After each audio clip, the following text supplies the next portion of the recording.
Welcome, my friends, from this great Northern Plains region. We're back for a new year. Brother Goss here with you and my lovely co-host, Melanie Bosselman. Melanie, I hope that things are going well in your life. We hear that there's a baby coming. Is that right? That's correct. I get to go snuggle a grandbaby, so I'm pretty excited. Awesome. And we've got our own little baby coming soon. And here hmm we are. We get to study the birth of Jesus Christ. I think it was all perfectly fit together. Well, we're here with Jeff, who will also be taking my place as the co-host when we do have this baby. And so, Jeff, we're super excited to have you here with us to start this new year. Thank you. Well, my friends, we are jumping into the New Testament, and some of you, like me, might be wondering, what in the world am I going to do to start this new year? You have a lot to choose from, to be honest with you, depending on when your new year starts. For me, it's January 5th. For some of you, it'll be around that same week. And so what do? We have these introductory materials where we can help students gain a better understanding of the New Testament, how it's broken up from the Gospels to the Acts to the epistles to the book of Revelation. There's different ways like that they have showed you how to break it up. Melanie was just talking to me about this great lesson here, learning by faith in Jesus Christ. And she's like, when are we going to teach that one? And we're just going to give you the counsel that we've been given all year. Work with your coordinator. Figure out the best way to adopt and to adapt. Because for most of us, we will be starting in this week of Matthew chapter 1 and Luke chapter 1. And even then, you may not even have a full week. You may only have 2 or 3 days. So how do you teach all of this plus all of this? Again, we're going to invite you just to prayerfully counsel with our Heavenly Father, with your coordinator, and figure out the best way to do it. One of the things that would be important, especially since starting the New Testament mid-school year for most of us, that we're going to need to help them understand, well, what happened after Malachi before we open up to the book of Matthew? That is something referred to as the intertestamental period. And there's a lot of great stuff out there. You'll notice there is nothing in here on the intertestamental period. And so you may not want to spend a lot of time, but you may want to just talk about what happened during that 300-year gap after Malachi and the rebuilding of the temple and the temple walls. And then what happened? How did all of a sudden we get to this time period where now the Romans are in charge?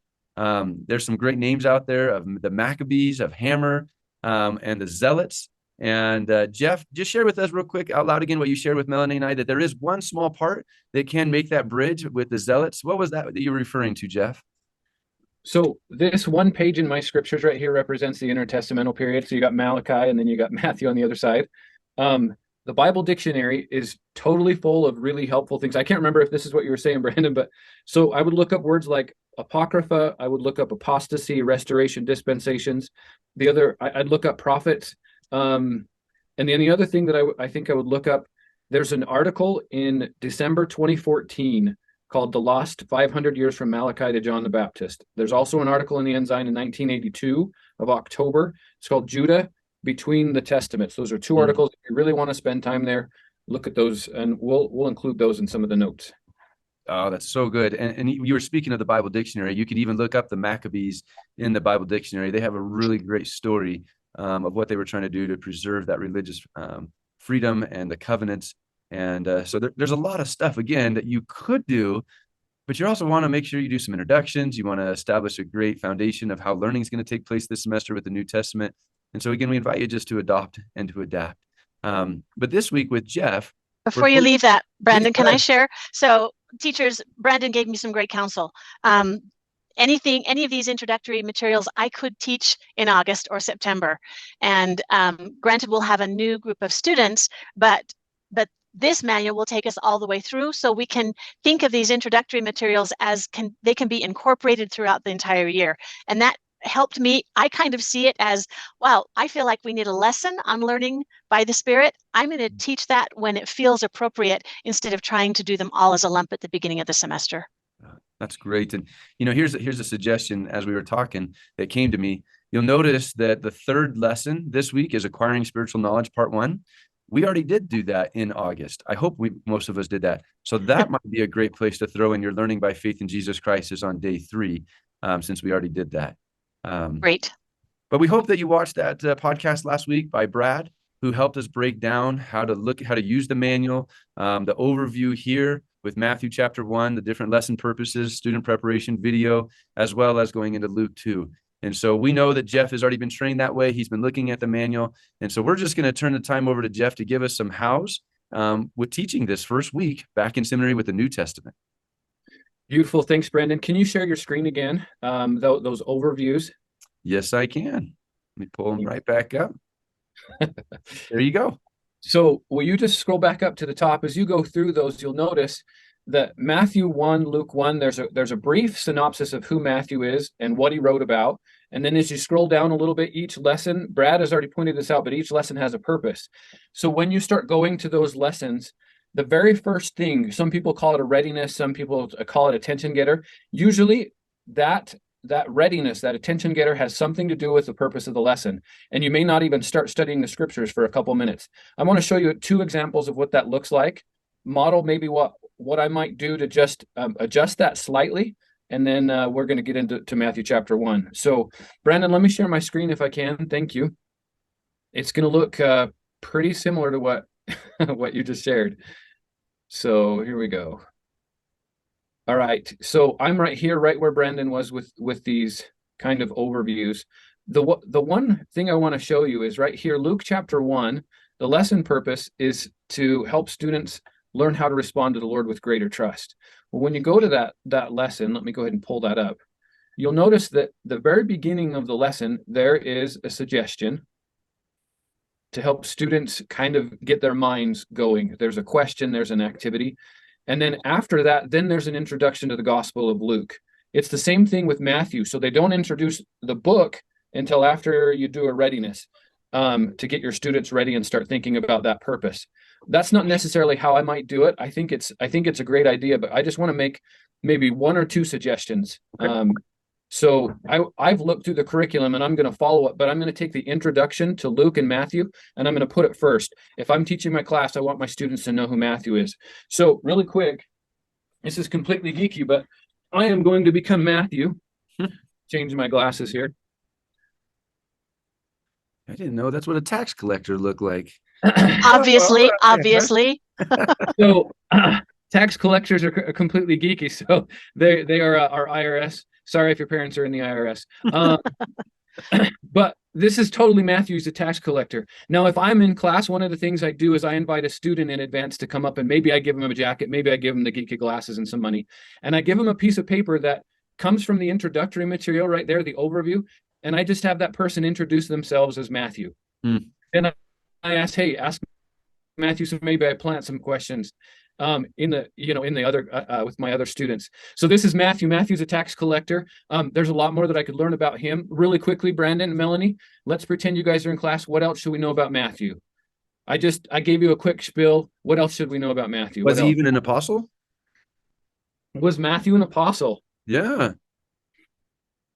From all indicators, we believe he was an apostle. Yeah, okay. Because I've heard that some of the gospel writers weren't even apostles. And so I just wanted to make sure Matthew was. Yep, you got an apostle. Anything else? Brandon, you mentioned something about Matthew. He's the one that bridges the Old Testament to the New Testament. He quotes the Old Testament all the time, which is really, really viable, just super valuable. And your students, they're going to get Matthew now. They're going to understand Matthew way better than they would have a year ago. And I tell you, I've been teaching almost 20 years now, and I am the most excited now to teach the New Testament than I ever have before, because it is literally coming on the heels of the Old Testament versus waiting a whole summer and then trying to help them remember what they did in years previous. And what Jeff was just saying, it is important to point out to our students that each of the 4 gospel writers under the direction of Peter was given a charge of who their audience would be in writing their gospel. And Matthew really is that bridge between the Old Testament and New Testament, because he is writing to the Jewish nation, to the Jewish culture, the Jewish people. And that's why when you're reading Matthew, you will see that he will quote the Old Testament more than anybody else, right? Because he's trying to prove to them who Jesus Christ really is. I wonder who Jeff's going to introduce now. Any guesses as to who I'm going to... Now, again, if I'm in class, I give this stuff to one of my students and I say, you're going to introduce us to a really cool writer. Who am I today? You're Luke. I'm Luke. Because he was a physician. Luke's a physician. And what a great way to introduce that to your students. So good. If I'm in class, one of the things I'm going to dress him up really quick. I'm going to give him, again, just introduce yourself as Luke. Pretend that you're Luke. And it's only going to take 2 or 3 minutes, but I just give them some clues. I give them some things that the kids can mentally connect with Matthew and Luke and Mark. And Luke is a writer that includes a lot of stuff about women. And so maybe your younger sisters, your young women in those classes are just really going to connect with what and how Luke wrote. And so that's just a quick introduction, something that's not in the curriculum, but I would just encourage you to take 2 minutes to do it. Introduce the writer really fast. And introduce who they're writing to. Luke Yep. was writing to the Greeks and to the Gentiles. There's a reason that he will quote women and the homeless and the artists more than anybody, because that's who the Greeks were interested in. And he's speaking in their language to try and help them see who Jesus Christ is. So in those introductory paragraphs, I would just print those out, and whatever student you invite to do that, they're going to read the information that Brandon's just sharing about who Luke is, why he's writing, who he's writing to. So it's just quick, but it's a good mind hook, and they'll remember it, I think, for the rest of the time you spend in Luke. So, okay, so we're going to go back. We're going to start now in some of the lessons, but I just wanted to see that there's some adjustments that I make as a teacher. I'm just going to introduce these wonderful writers first really quick before I get into the writings. So let's go to Matthew chapter 1. Okay. The curriculum focuses on one verse in Matthew chapter 1, verse 16. And if you look in verse 16, Melanie, are you there? Not yet. I'm getting there. Okay, Brandon, are you there with us? I am.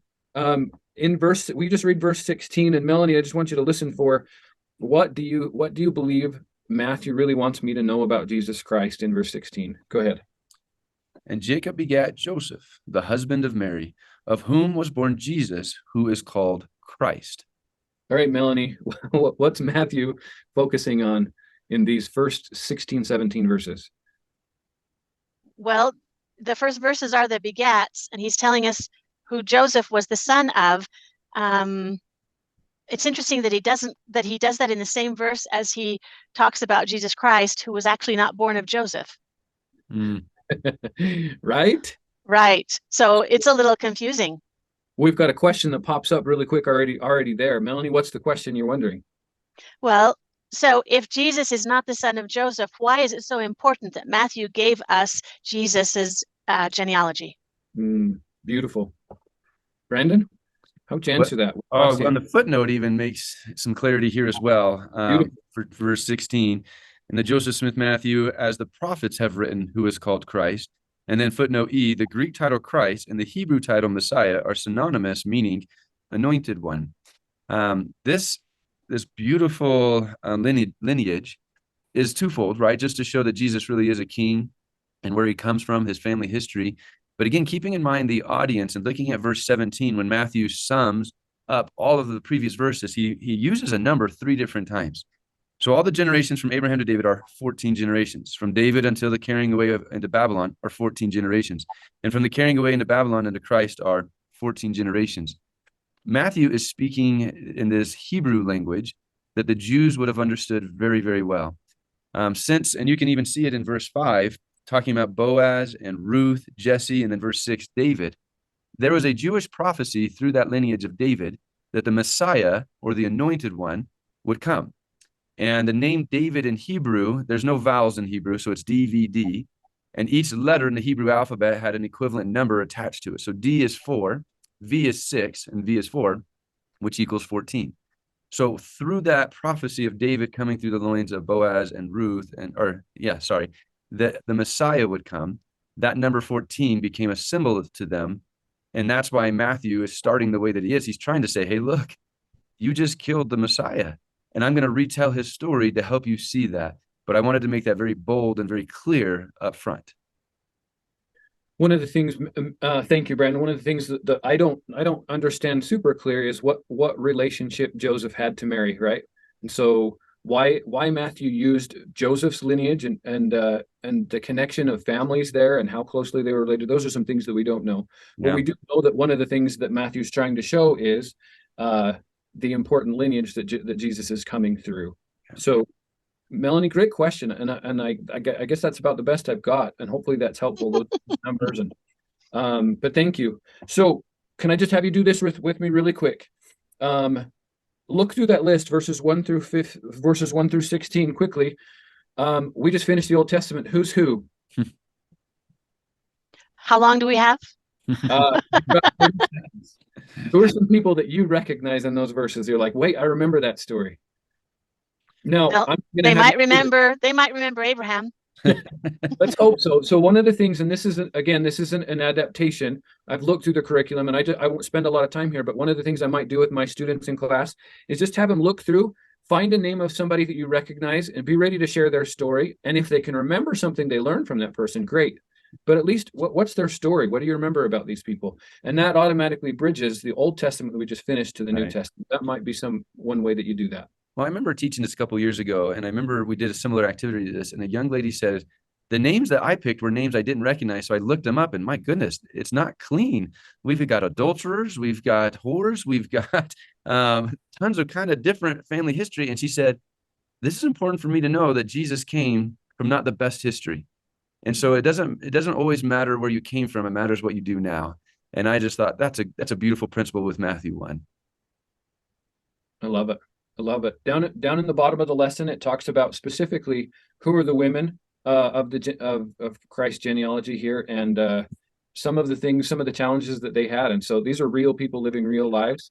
And even though there were some struggles in this family, yeah, things still turned out okay when people trusted in God. So, yeah.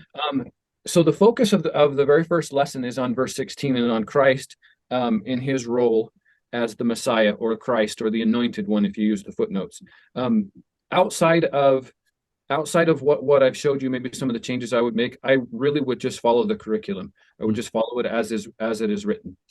So I just shared some of the things that I might adapt just for some greater understanding. Is that okay? Mm-hmm. So let's jump over to Luke chapter 1, and there's a couple things in Luke chapter 1. Again, with Luke chapter 1, I would just quickly introduce who Luke is. And let me get there here. Luke chapter 1. Okay. I'm going to just share my screen here. In Luke chapter 1, one of the things that I would just encourage, your students know that you're not magicians and that you're not perfect. And so sometimes I have teachers that will spend a lot of time on a PowerPoint. They'll pull everything from the curriculum and put it into a PowerPoint. Honestly, one of the suggestions I might give is just, if you're going to show something from the curriculum, just show the curriculum. Can I just say that? So we're going to start with Luke chapter 1. First question, I think, is a question that I would invite students to respond to. And this encourages you to invite students to write their responses on the board. I would actually do this, especially if it's at the beginning of the lesson. There is a lot of help, and I think it's a really good idea to allow your students to be up and about. And so give everybody a marker. Give 2 or 3 students a marker. Come and write up on the board who's the most influential woman in your life. Let them do it. Brandon, 15 seconds. Who would you write on the board? My wife.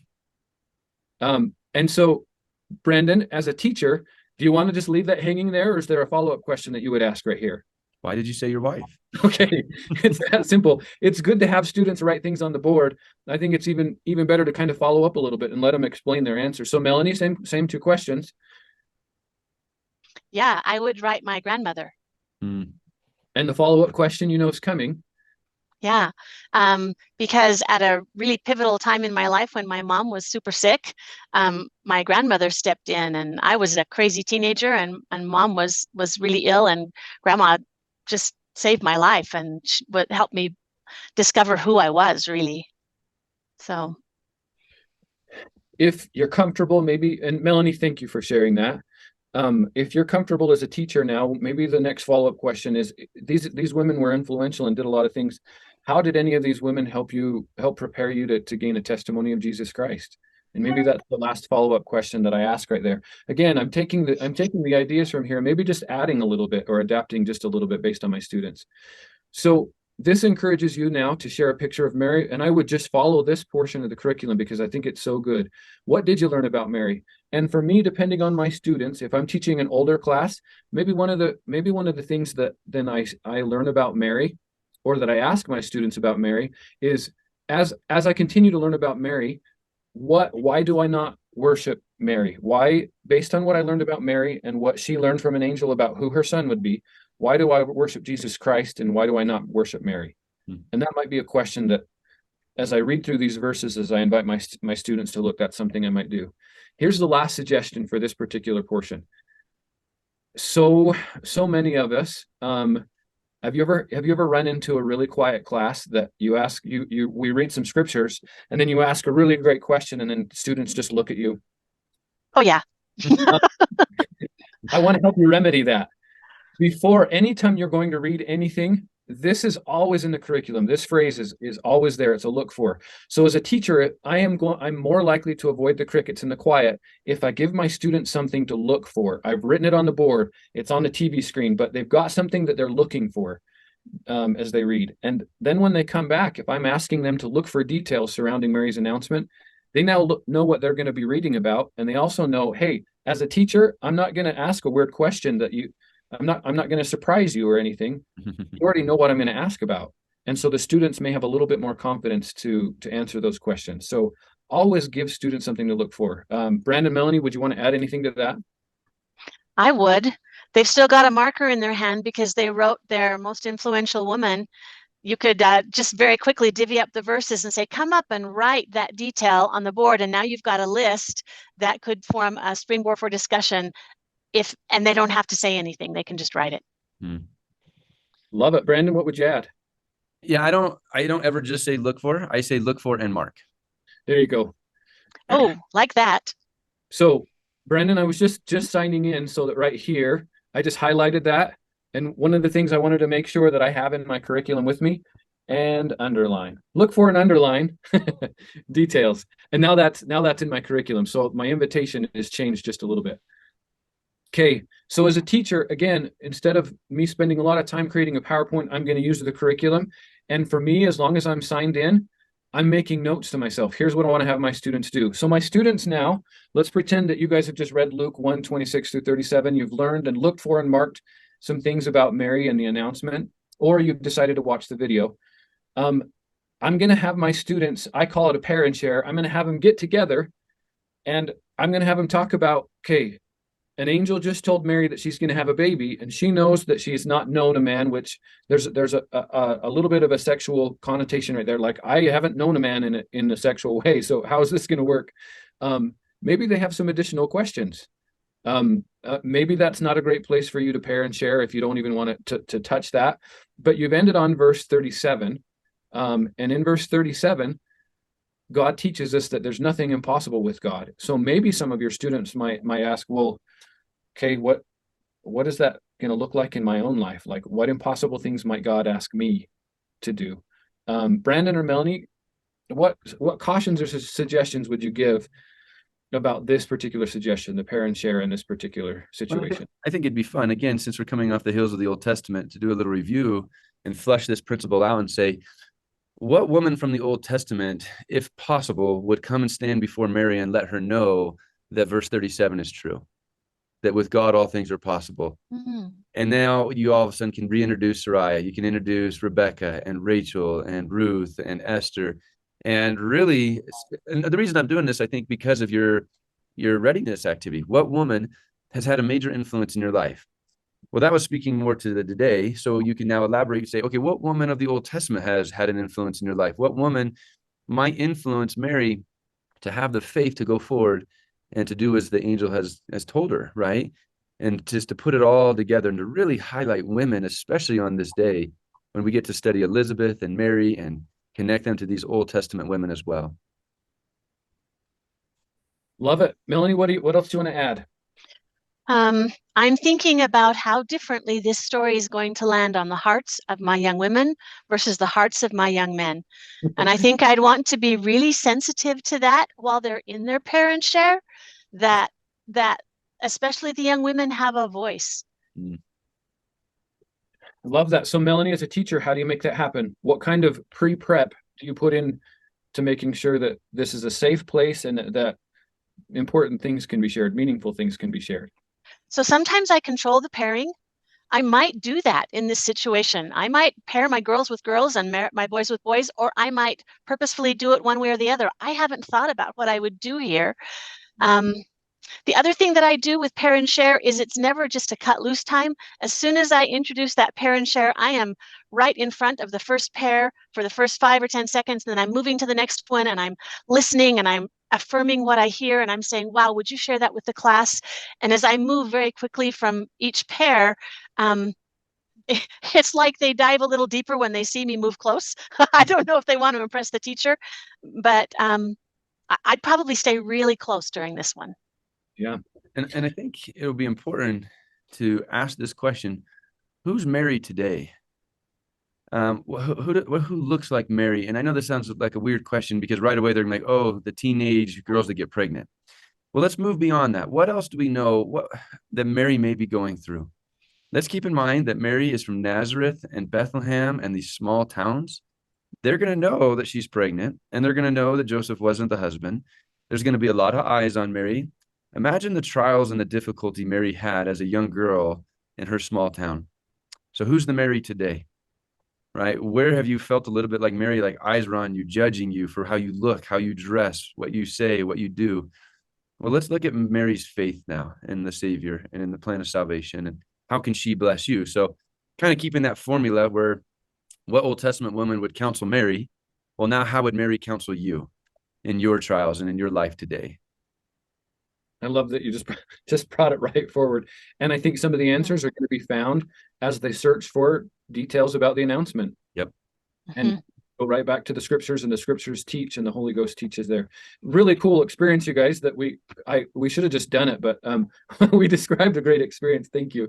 So there is a lot more information, but one of the things I just wanted you to see is that you don't have to like prepare tons and tons of stuff for your students. Just use the curriculum as is, maybe make some notes there or some notes on a piece of paper, and your kids will still love you. And listen. Can I just share? So I think Jeff brought this for me, and I bet there's a few teachers that he brought this for, because I usually prepare a PowerPoint.